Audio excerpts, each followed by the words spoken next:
আমাকে আজকের এই মহতী অনুষ্ঠানে সুযোগ করার দেওয়ার জন্য। আবহাওয়াটা অনেক চমৎকার, কারণ এখন বর্ষার প্রথম পক্ষ। আমরা এই আজকের এই কবিতা পাঠ অনুষ্ঠানে বিদ্রোহী, গন্ধমাকা, নিজের অহংকার, একাকিত্ব সবকিছু শুনেছি। আমি আমার এই প্রকৃতিকে আনার চেষ্টা করব।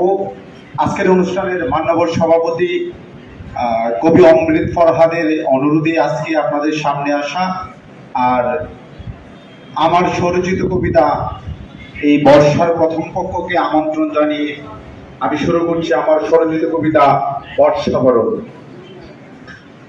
কালো মেঘ উঁকি মারে ওই নীল গগনে, ব্যাঙের ডাকে সন্ধ্যা নামে, বর্ষা আসে ধীরে।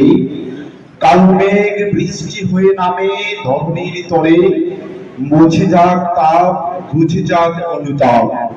বাষ্পের কণা, ঘনীভূত জল, দিগন্ত আর নীলিমায়, এক ফালি কালো মেঘ বর্ষার সূচিপত্র। অদ্ভুত ঝড় আর জলের অধ্যায়, শব্দ বাক্যের পাতায় পাতায়। সব জল মিলিয়ে যায় মৃত্তিকার তরে, কিছু প্রশ্ন রয়ে যায় ওই আকাশ পানে। এক অভিন্ন মতাদর্শ হোক আকাশ সম, একরাশ আশার বীজ বপন করে কদম গ্রাণে কবিতায় মুখরিত হোক বর্ষাবরণ। ধন্যবাদ। সালাম।